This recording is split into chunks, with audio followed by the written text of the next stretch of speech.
सौतेली बहनें रंगापुर नाम के गांव में शालिनी नाम की एक औरत रहा करती थी। उसे दो बेटियां थी। एक का नाम था शिवानी और दूसरी का सुहानी। शिवानी जब छोटी थी तब उसकी माँ गुजर गई थी, जिसके कारण उसके पिता रघु ने दूसरी शादी कर ली।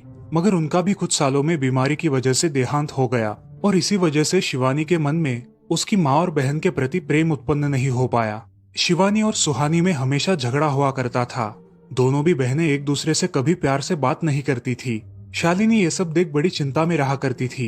ऐसे ही एक दिन शिवानी सुहानी, चलो आ जाओ, खाना खा लो। हाँ माँ, आई। हाँ माँ, मैं भी आई। ऐसा कहकर दोनों बेटियां वहां आ जाती है और देखती है तो उनकी माँ ने उन दोनों के लिए गाजर का हलवा बनाया था।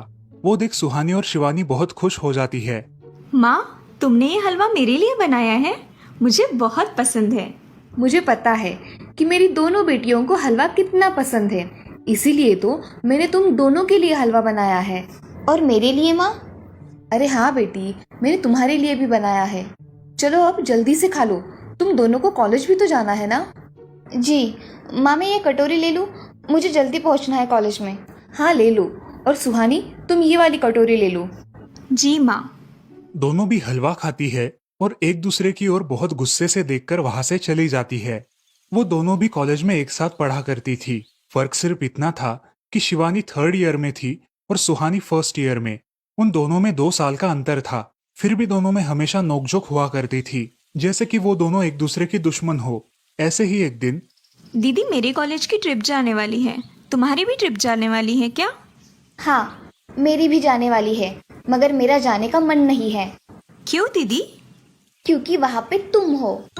मुझे भी कोई शौक नहीं है तुम्हारे साथ आने का। मैंने ऐसे ही पूछ लिया। मैं जा रही हूँ। शिवानी और सुहानी एक दूसरे की ओर मुंह फेरकर वहां से चली जाती है। अगले दिन दोनों भी कॉलेज में जाती है। तब उनके टीचर उनसे पूछते हैं, शिवानी, तुम कॉलेज की ट्रिप में आने वाली हो? जी सर, मैं आने वाली हूँ। ठीक है, मैं तुम्हारा नाम लिखवा देता हूँ। जी सर। ऐसा बोलकर टीचर ट्रिप के लिए जाने वाले विद्यार्थियों की लिस्ट बना लेते हैं। घर आकर शिवानी और सुहानी ये बातें अपनी माँ को बताती है। सुहानी, शिवानी, तुम दोनों ट्रिप के लिए जा रही हो, मगर वहां जाके झगड़ा मत करना, नहीं तो ट्रिप पे जाने की कोई जरूरत नहीं है। नहीं माँ, हम झगड़ा नहीं करेंगे। हाँ माँ, हम झगड़ा नहीं करेंगे। तो फिर ठीक है, तुम दोनों जाओ। ये लो ट्रिप के लिए पैसे, और बाकी के ये तुम्हारे पास ही रखना। माँ, हम कल जाएंगे और 2 दिन के बाद वापस आएंगे। ठीक है, चलो अब सो जाते हैं, कल तुम दोनों को निकलना है। अब वो सब खाना खाकर सो जाती है। अगले ही दिन सुबह उठकर वो दोनों भी अपने अपने बस में बैठकर ट्रिप के लिए निकल जाती है और इधर शालिनी अपने काम में व्यस्त हो जाती है। ऐसे ही कुछ देर बाद शालिनी को शिवानी का फोन आता है। माँ, हम दोनों यहाँ ट्रिप की जगह पहुँच गए हैं। अच्छा बेटी, तुम दोनों ठीक हो ना? हाँ माँ, मैं रखती हूँ, हमें यहाँ अलग अलग स्पॉट देखने जाना है। ठीक है, और जब वक्त मिले तब फोन कर देना। हाँ माँ, अपना और सुहानी का ख्याल रखना। हाँ माँ। फोन रखने के बाद शिवानी और उसके क्लास के सारे दोस्त वहाँ की एक जगह देखने जाते हैं। सुहानी भी उसके क्लास के साथ एक दूसरी जगह देखने निकल जाती है। सारे बच्चे एक साथ घूमकर वापस आते हैं। शिवानी सुहानी को ढूंढती है, मगर सुहानी उसे कहीं दिखाई नहीं देती। इसीलिए शिवानी को बड़ी चिंता होने लगती है। अरे, ये सुहानी कहाँ रह गई? इसका तो कुछ भी पता नहीं, कहाँ ढूंढूं इसे? तभी शिवानी को सुहानी दिखाई देती है और उसके जान में जान आ जाती है। सुहानी, कहाँ गई थी तुम? मुझे कितनी चिंता लग गई थी तुम्हारी। अरे, मैं यहाँ ही थी मेरी सहेलियों के साथ। मुझे कुछ नहीं हुआ। ऐसा बोलकर सुहानी वहां से चली जाती है। दूसरे दिन सब लड़के लड़कियां जल्दी उठकर अपनी तैयारी कर लेते हैं और पहाड़ पर जाने के लिए निकलते हैं। वो सब आज थोड़ा घूमकर शाम तक निकलने वाले थे। सब विद्यार्थी एक हिल स्टेशन देखने चले जाते हैं। शाम होने तक उस पहाड़ी का मजा उठाते हैं, लेकिन सुहानी बिना किसी को बताए उस पहाड़ी के एक अनजान हिस्से में चली जाती है। वहाँ का मनमोहक दृश्य देखते देखते गलती से उसका पैर फिसल जाता है और वो वहाँ से नीचे गिर जाती है। शाम हो जाने के कारण सभी विद्यार्थी वहाँ से निकलने लगते हैं और यहाँ सुहानी एक पेड़ के सहारे उस पहाड़ी की चोटी पर लटकी रहती है। शिवानी सभी विद्यार्थियों में अपनी बहन को ढूंढती है, लेकिन वो उसे कहीं नहीं मिलती। सुहानी को ढूंढते ढूंढते शिवानी वापस उसी पहाड़ी के पास आती है और उसे आवाज लगाती है। सुहानी, सुहानी कहाँ हो तुम? दीदी मैं यहाँ हूँ, बचाओ मुझे, मैं यहाँ हूँ। सुहानी की आवाज की ओर जाते ही उसे पता चलता है कि सुहानी पहाड़ी पर लटकी है। ये सब देखकर शिवानी बहुत घबरा जाती है। शिवानी अपनी पूरी ताकत लगाकर उसे ऊपर खींच लेती है। तुम यहाँ क्यों आई थी? अगर तुम्हें कुछ हो जाता तो मैं क्या करती? माँ को क्या जवाब देती? दीदी मेरा पैर फिसल कर मैं वहाँ गिर गई।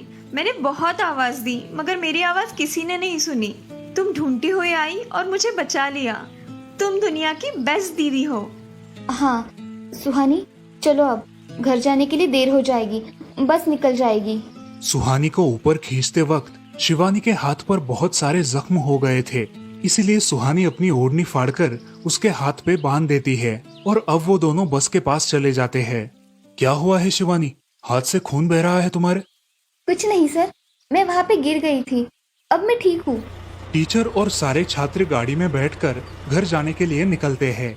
घर आने के बाद शिवानी सारी हकीकत अपनी माँ को बताती है और वो सब सुनकर माँ दोनों को गले लगाकर रोने लगती है। तुम दोनों एक दूसरे के साथ होते हो इसीलिए मुझे कोई टेंशन नहीं रहता, मगर मेरी बच्चियों खुद का भी ख्याल रखा करो। उस दिन के बाद दोनों सौतेली बहनों ने अपने बीच की सब नोकझोंक बंद कर दी और हंसी खुशी सगी बहनों की तरह रहने लगी। दोस्तों, इस कहानी से हमें ये सीख मिलती है कि हम सबको एक दूसरे के प्रति द्वेष की भावनाएं छोड़कर प्यार से रहना चाहिए। चंदनपुर नाम के गांव में चंपा नाम की एक औरत रहती थी। पति, 2 बच्चे और एक बेटी, ऐसा उनका पूरा परिवार था। उसका पति श्रीधर पोस्ट ऑफिस में जॉब करता था। उसके कमाई से ही घर चलता था। चंपा ने अपने घर के सामने एक छोटी सी दुकान खोल के रखी थी। उससे उसे जो भी मुनाफा होता वो अपनी बेटी की शादी के लिए जमा करके रखती। ऐसे ही बहुत दिन बीत जाते हैं। अब बच्चे भी बड़े हो जाते हैं। बड़ा बेटा अशोक डॉक्टर और छोटा बेटा रवि वकील बन जाता है और दोनों अपनी ट्रेनिंग पूरी करने लगते हैं। एक दिन उनकी बहन ज्योति के लिए एक अच्छा रिश्ता आता है और ज्योति की शादी पड़ोस के गांव के सरपंच जी के बेटे से हो जाती है। ज्योति बहुत ही कामचोर और गुस्सा करने वाली होती है। इसी कारण उसके ससुराल से उसे निकाल दिया जाता है। वो अपने पति को लेकर अपने मायके रहने आती है। अब चंपा का जमाई दुकान चलाता है और चंपा और ज्योति आराम से वहाँ रहती है।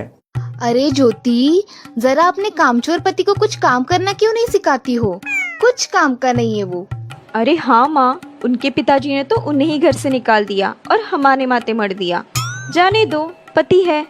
माँ और बेटी इसी तरह तानेबाजी करती रहती।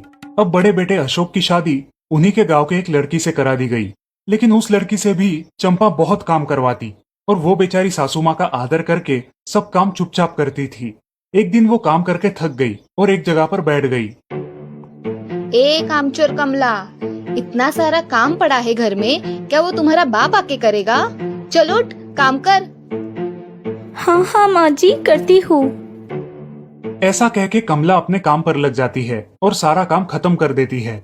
चंपा अपने बेटे अशोक से घर आने के बाद चुगलियां किया करती थी। अशोक घर आकर कमला को बहुत भला बुरा कहता और कभी कभी तो उस पर हाथ भी उठाया करता था। ये सब रवि देखा करता था और रवि को बहुत बुरा लगता था। अशोक मारने आता तो रवि बीच में पड़ जाता और माँ बाप को डांटता था और वही झगड़ा खत्म हो जाता था। ऐसा बहुत दिन चलता रहा। रवि को रंजना नाम की एक लड़की बहुत पसंद थी, जो कि एक न्यूज रिपोर्टर थी। क्या तुम मुझसे शादी करोगी? मुझे तुम बहुत पसंद हो। हाँ, मगर रवि, तुम्हारे घर में तुम्हारी माँ का बर्ताव मुझे बिल्कुल पसंद नहीं है, इसीलिए पहले तुम इसका कोई हल निकालो। अरे रंजना, मैं हूँ ना तुम्हारे साथ, तुम्हें टेंशन की क्या बात है? मगर रवि, तुम भी अगर मुझे मारने पीटने लगे तो मैं तुम्हें कोर्ट में खींचूंगी। अरे हाँ बिल्कुल, वो तो तुम्हारा अधिकार है। अगले दिन रवि अपने घर में रंजना के बारे में बताता है। रवि की माँ चंपा उसे साफ मना कर देती है। रवि, तुम्हें कुछ समझ आता है या नहीं? अपनी बिरादरी की लड़की से शादी करो बेटा। इस घर में ये आखिरी शादी है और मेरे भी कुछ अरमान है बेटा। अजय, आप कुछ कहते क्यों नहीं? हाँ बेटा, तुम्हारी माँ सही कह रही है, तुम इसकी बात मान जाओ बेटा। नहीं पापा, मैं शादी करूंगा तो सिर्फ रंजना से, वरना मैं शादी नहीं करूंगा। सब चुप हो जाते हैं।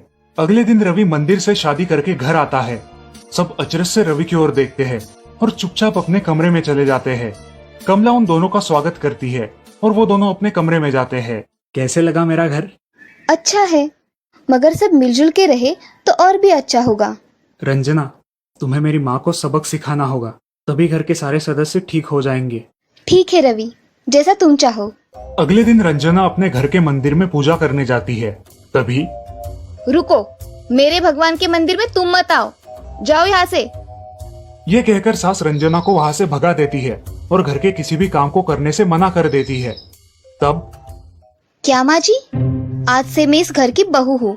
इस घर पे मेरा भी उतना ही अधिकार है जितना कि आपका। क्या बोल क्या रही हो? निकल जाओ मेरे घर से। खबरदार अगर हाथ भी लगाया तो। पता है ना, मैं न्यूज रिपोर्टर हूँ। रातों रात खबर छाप दूंगी और कोर्ट के चक्कर लगेंगे वो अलग, समझिए आप। सास चुपचाप देखने लगी और उसकी बेटी और ससुर भी देखते ही रह गए। रंजना ने कमला से कहा, दीदी, मुझे आपसे काम है, आप मेरे कमरे में आइए। और हाँ, आज से खाना ज्योति दीदी आप बनाएंगी। अरे माँ, तुम कुछ बोल क्यों नहीं रही हो? ये मुझे काम करने को बोल रही है। अजय, सुनते हो? चलो मेरी मदद करो। हाँ आता हूँ। ज्योति किचन का काम करने चली गई और सास बाहर का काम करने लगी। रंजना कमला को लेकर अपने कमरे में गई और उससे कहा, कमला दीदी, आप कुछ कहते क्यों नहीं? आप चुपचाप सह लेती हो, उसका ये नतीजा है। अब देखो दीदी कैसे काम कर रही है। आप कुछ काम करती थी क्या शादी के पहले? नहीं रंजना, मगर अब घर से ही अपना खुद का कुछ व्यवसाय शुरू करने का सोच रही हूँ। बहुत अच्छे दीदी, अब आप किसी से मत डरिए, हम हैं आपके साथ। सच में किसी के साथ होने का कितना महत्व होता है। अब उसकी सासू माँ ही घर के सारे काम करने लगी थी और ज्योति को काम करवाने की वजह से ज्योति भी अपने ससुराल जाने की सोच रही थी। अजी, यहाँ तो काम वाली से भी ज्यादा बुरी हालत हमारी हो गई है। चलो हम हमारे घर चलते हैं, सब है हमारे यहाँ। अरे रे, आप कहाँ चली? अभी भी काम बाकी है। ज्योति का पति रंजना से धन्यवाद कहता है और ज्योति को लेकर अपने घर चला जाता है। अब सासू माँ एक दिन पूरा काम करके इतना थक जाती है कि उसके बदन में बहुत दर्द होने लगता है। तब दोनों बहू सास के पास चली आती है और एक बहू सास के पैर दबाती है तो दूसरी बहू सर दबाती है। सासू माँ उठकर रोने लगती है। मुझे माफ कर दो मेरी बेटियों, अब से कभी ये गलती नहीं होगी। सास को उसके किए पर पछतावा होता है और ये देखकर घर के सभी सदस्य बहुत खुश हो जाते हैं। रवि और रंजना भी बहुत खुश होते हैं। वाह बहू, जो आज तक नहीं हुआ वो तुमने करके दिखाया। बहू हो तो ऐसी। रंजना अपने बर्ताव के बदले माफी मांगती है और अब सब लोग खुशी खुशी रहने लगते हैं। तो दोस्तों, इस कहानी से हमें ये सीख मिलती है कि हम सब मिलके परिवार बनता है और हम सब परिवार का महत्वपूर्ण अंग होते हैं। परिवार के काम मिल बांट कर करना ये हमारी वैयक्तिक जिम्मेदारी है।